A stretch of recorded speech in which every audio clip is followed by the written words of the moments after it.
आज तो तूने मुझे अंदर डाल दिया ना बेटा, लेकिन एक चीज याद रखना, जिस दिन मैं बाहर निकला ना 4 कूली का बंदोबस्त कर लेना अपना बोझ उठाने के लिए, समझा? बॉलीवुड के इतिहास में ऐसे कई चेहरे हुए जिन्होंने हीरो बनकर दर्शकों का दिल जीता, लेकिन कुछ ऐसे भी थे जिन्होंने पर्दे पर विलेन बनकर अपनी एक खास पहचान बनाई। कपाली को किसी भी तरह हॉस्पिटल से निकालना होगा। अगर होश आने पर उसने हमारे खिलाफ पुलिस को बयान दे दिया तो हम सब बेमौत मारे जाएंगे। आज हम एक ऐसे ही शख्स की कहानी लेकर आए हैं जिसकी कद काठी, जिसकी दमदार मौजूदगी विलेन के किरदार में भी हीरो पर भारी पड़ती थी। लंबा चौड़ा शरीर, शानदार लुक्स, जबरदस्त स्टाइल, एक ऐसा विलेन जिसे लोग हीरो से भी ज्यादा स्मार्ट मानते थे। इंस्पेक्टर, तुम जानते हो तुमने किस पर हाथ उठाया है?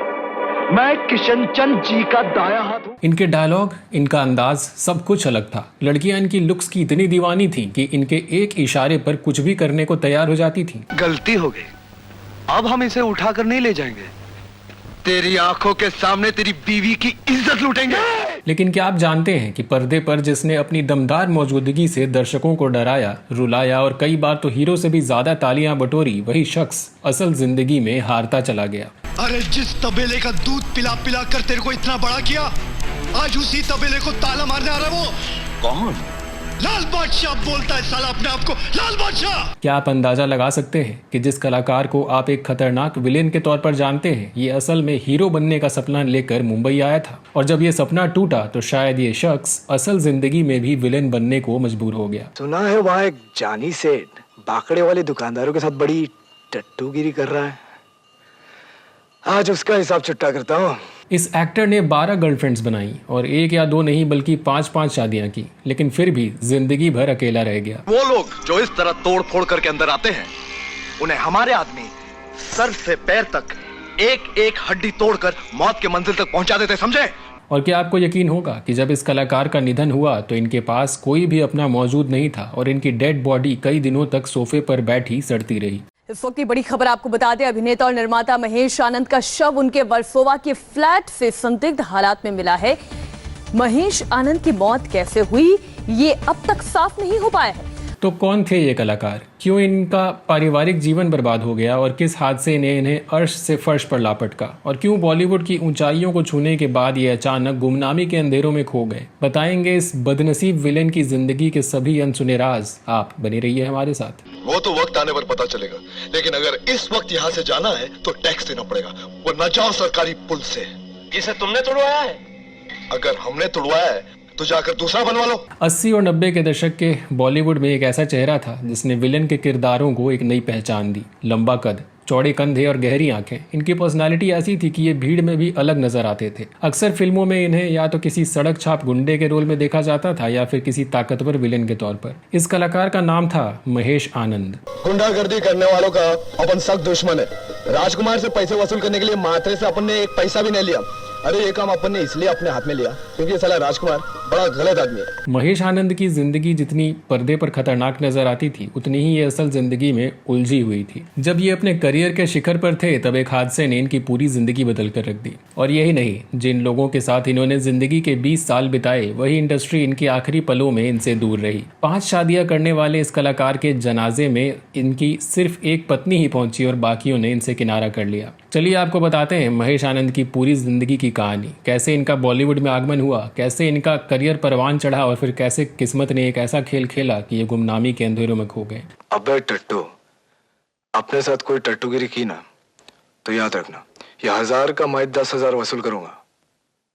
मेरा नाम याद है ना? शंकर। 13 अगस्त 1961 को मुंबई में जन्मे महेश आनंद के पिता साउथ इंडियन थे और मां महाराष्ट्रियन। उनके पिता मुंबई में एक गैरेज चलाते थे, जबकि इनकी मां तारा देवी 30 और 40 के दशक की एक मशहूर एक्ट्रेस थी। यही तारा देवी उस दौर में मशहूर डांसर सितारा देवी की बड़ी बहन भी थी। घर में फिल्मी माहौल होने के कारण महेश बचपन से ही एक्टर बनने के सपने देखने लगे। हालांकि इनकी मां का निधन इनके बचपन में ही हो गया, जिसका इनके जीवन पर गहरा असर पड़ा। खैर, जैसे जैसे महेश बड़े हुए, इनके लुक्स और पर्सनैलिटी में भी निखार आता चला गया। अपनी कद काठी और मजबूत शरीर के कारण लोग अक्सर इन्हें मॉडलिंग करने की सलाह देने लगे। इन्होंने इसे सीरियसली लिया और अपनी फोटोज मॉडलिंग एजेंसियों को भेजने लगे। किस्मत ने साथ दिया और इन्हें मॉडलिंग के ऑफर भी मिलने लगे। महेश की बॉलीवुड में एंट्री की कहानी भी बेहद दिलचस्प है। ये बात है 1980 के आसपास की, जब ये अपने पिता का गैरेज संभाला करते थे। एक दिन एक बेहद खूबसूरत लड़की इनसे मिलने गैरेज आई। वो अपनी कार रिपेयर कराने आई थी और यहीं से दोनों के बीच बातचीत शुरू हो गई। धीरे धीरे ये बातचीत दोस्ती में बदल गई। एक दिन उस लड़की ने महेश को अपने घर एक पार्टी में बुलाया। जब महेश पार्टी में पहुंचे तो लड़की ने इनका परिचय अपनी बहन से करवाया। महेश ने जैसे ही लड़की की बहन को देखा, ये हैरान रह गए क्योंकि वो कोई और नहीं बल्कि फेमस एक्ट्रेस रीना रॉय थी। और जिस लड़की ने इनका परिचय कराया था वो रीना रॉय की सगी बहन बरखा रॉय निकली। और बरखा रॉय उन दिनों प्रोड्यूसर भी बन चुकी थी। बात आगे बढ़ी और बरखा रॉय ने अपनी फिल्म में महेश आनंद को एक डांसर के तौर पर काम दे दिया।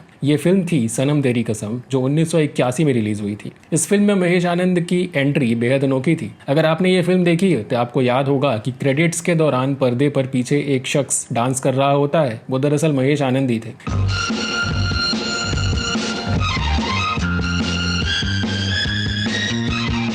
इसके बाद बरखा रॉय ने अपनी अगली फिल्म में भी महेश को मौका दिया। इस बार इन्हें कमल हासन के साथ लीड रोल में काम करने का मौका मिला। फिल्म थी करिश्मा, लेकिन बॉक्स ऑफिस पर यह फिल्म फ्लॉप हो गई। तुम पुलिस से बचकर भाग सकते हो, मुझसे नहीं। आज मैं तुम्हें जिंदा नहीं छोड़ूंगा। किसको जिंदा नहीं छोड़ोगे?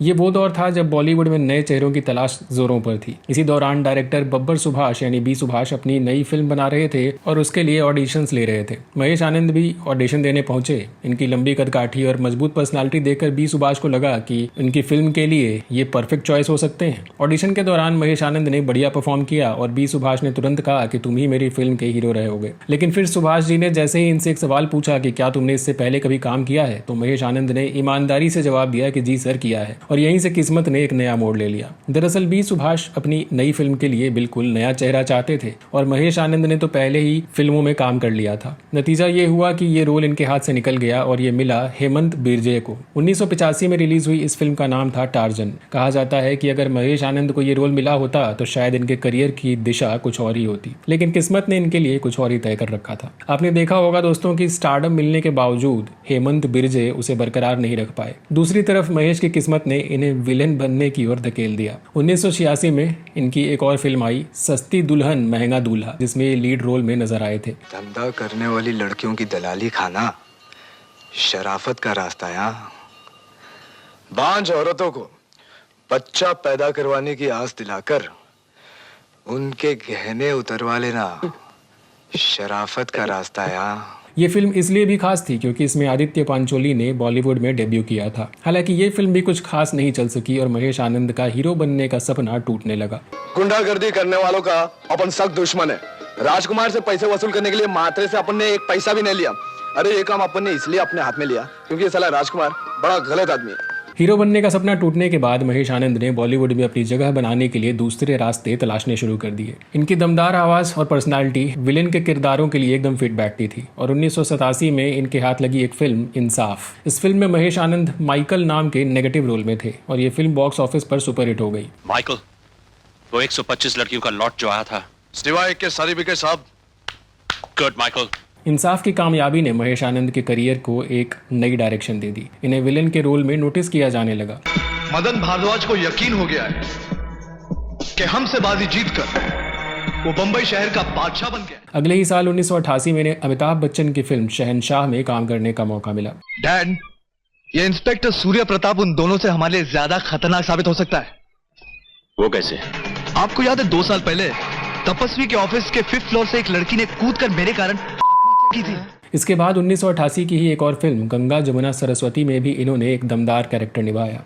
अगर तू गंगा के बेटे की जान बचाना चाहती है तो बस एक बार समझ गए ना, काट दूंगा साले की गर्दन। इन फिल्मों ने इन्हें एक खूंखार विलेन के तौर पर स्थापित कर दिया और इनके करियर ने रफ्तार पकड़ ली। इसके बाद कैप्चर, हथियार, इलाका और मुजरिम जैसी फिल्मों ने इन्हें हिंदी सिनेमा के सबसे खतरनाक विलेन्स में से एक बना दिया। मौत को बुलाने की जरूरत नहीं, यमदूत बिन बुलाया आ जाता है, जैसे अपन स्वामी की मौत बन के आयल है। 90 के दशक की शुरुआत तक महेश आनंद बॉलीवुड के सबसे ज्यादा पहचाने जाने वालों चेहरों में से एक बन चुके थे, खासकर नेगेटिव रोल्स के लिए। गोविंदा के साथ इनकी जोड़ी कूली नंबर 1 जैसी फिल्मों में खूब पसंद की गई, जहां इन्होंने कॉमिक टाइमिंग के साथ विलेन का किरदार भी निभाया था। साहब कुली लाओ।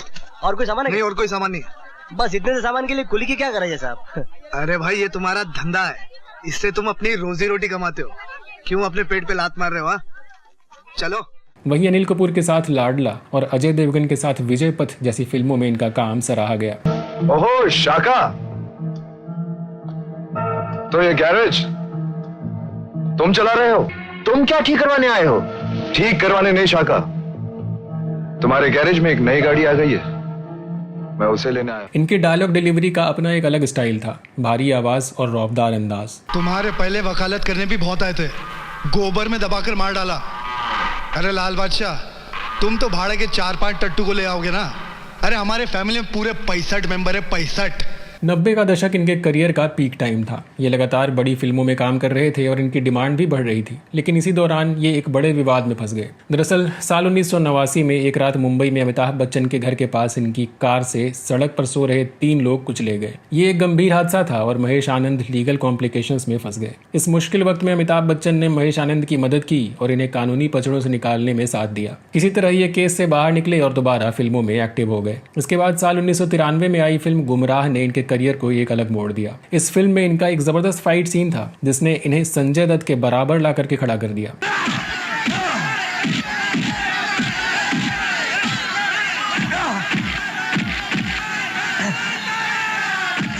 दरअसल हुआ ये कि गुमराह में संजय दत्त का एक फाइट सीन हांगकांग में शूट होना था, लेकिन जिस फाइटर के साथ ये सीन होना था वो सेट पर पहुंच ही नहीं सका। डायरेक्टर की नज़र महेश आनंद पर पड़ी और उन्होंने इनसे ये सीन करने के लिए कहा। महेश आनंद राजी हो गए और इस सीन में इन्होंने ऐसी जान फूंक दी कि संजय दत्त के सामने ये कहीं से भी कमतर नजर नहीं आए। बल्कि कई लोगों का मानना था कि महेश इस सीन में संजय पर भारी पड़ रहे हैं।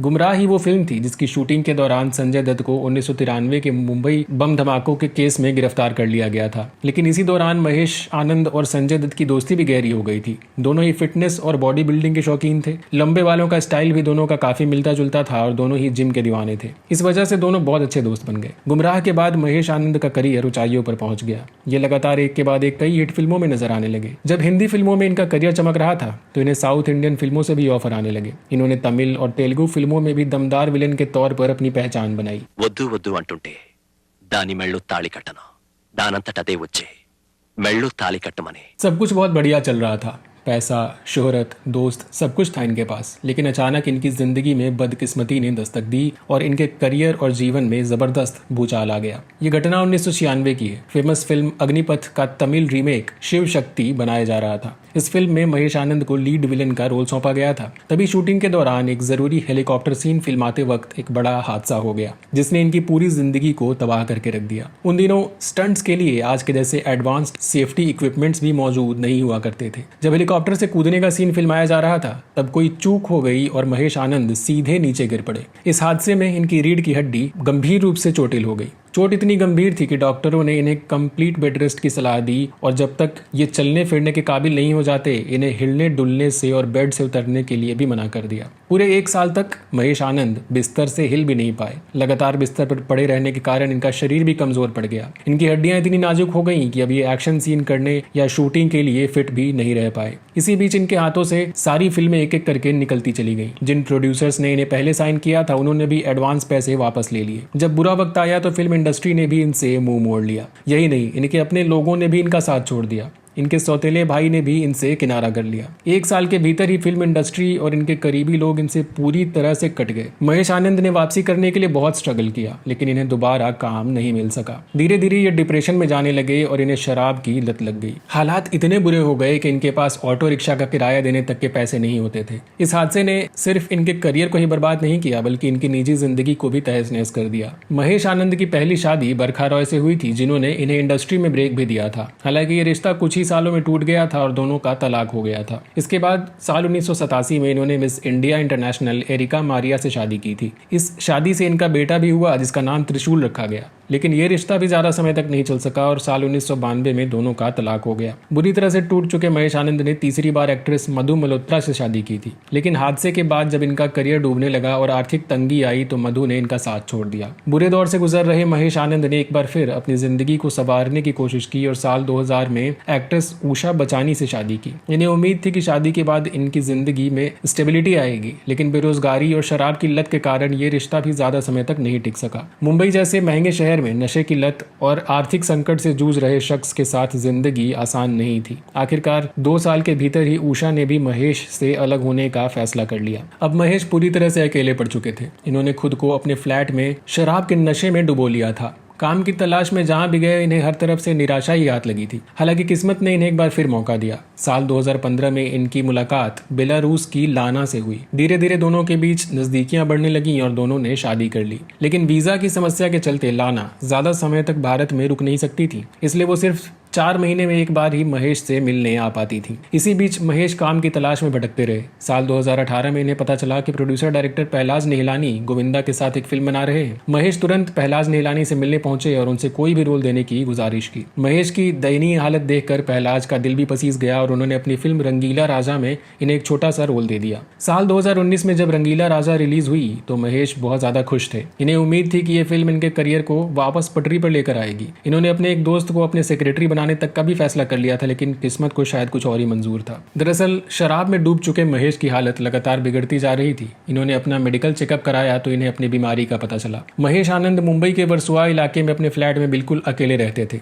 इन्होंने अपने खाने के लिए टिफिन सर्विस लगवा रखी थी। हर रोज की तरह 7 फरवरी 2019 को टिफिन बेचने वाला इनके घर पर टिफिन देने आया। जब उसने दरवाजा खटखटाया तो कोई जवाब नहीं मिला। उसने सोचा कि महेश किसी काम में बिजी होंगे, इसलिए उसने टिफिन दरवाजे के बाहर ही छोड़ दिया और चला गया। अगले दिन 8 फरवरी को दोबारा जब वो टिफिन लेकर आया तो उसने देखा कि पिछला टिफिन भी वहीं पड़ा हुआ है। उसने दोबारा दरवाजा खटखटाया, लेकिन इस बार भी कोई जवाब नहीं मिला। उसे थोड़ा सा अजीब तो लगा, लेकिन उसने ये सोचा कि शायद महेश कहीं बाहर गए होंगे, इसलिए उसने नया टिफिन भी वहीं रख दिया और चला गया। 9 फरवरी को जब टिफिन वाला फिर से आया तो उसने देखा कि दोनों टिफिन वैसे ही पड़े हैं। अब उसे शक हुआ कि कुछ तो गड़बड़ है। उसने पड़ोसियों को सूचना दी। पड़ोसियों को भी ये बात थोड़ी खटकी, सो उन्होंने बिना किसी देरी के पुलिस को बुला लिया। जब पुलिस ने दरवाजा तोड़ा और अंदर दाखिल हुई तो अंदर का दृश्य चौंकाने वाला था। कमरे में भयानक बदबू थी, लेकिन टेलीविजन चल रहा था। उन्होंने देखा कि सोफे पर महेश आनंद की लाश पड़ी हुई है, जिसका सड़ना भी शुरू हो चुका था। इनिशियल इन्वेस्टिगेशन में पता चला कि इनकी मौत तो 2-3 दिन पहले ही हो चुकी थी, लेकिन किसी को भी इसकी भनक तक नहीं लगी थी। ये खबर बॉलीवुड में आग की तरह फैल गई। इस दर्दनाक अंत से फिल्म इंडस्ट्री के लोग सदमे में थे। जिस कलाकार ने बड़े बड़े सितारों के साथ काम किया था वो इस तरह अकेलेपन में मर गया, जो कि बहुत दुखद था। बाद में इनकी पत्नी लाना, जो बेलारूस में थी, वो मुंबई पहुंची। उन्होंने महेश के शव का अंतिम संस्कार किया और इस तरह बॉलीवुड के एक मशहूर विलेन की कहानी का दुखद अंत हो चुका था। एक ऐसा सितारा जो अगर अकेलेपन और संघर्ष का शिकार न हुआ होता तो शायद उसे एक बेहतर अंत मिला होता। कूली नंबर 1 उसे कैसे भूल सकता हूँ मैं? उस साले ने तो मुझे पकड़वाया था। अब उससे और मेरे बाप से मुझे हिसाब चुकता करना है।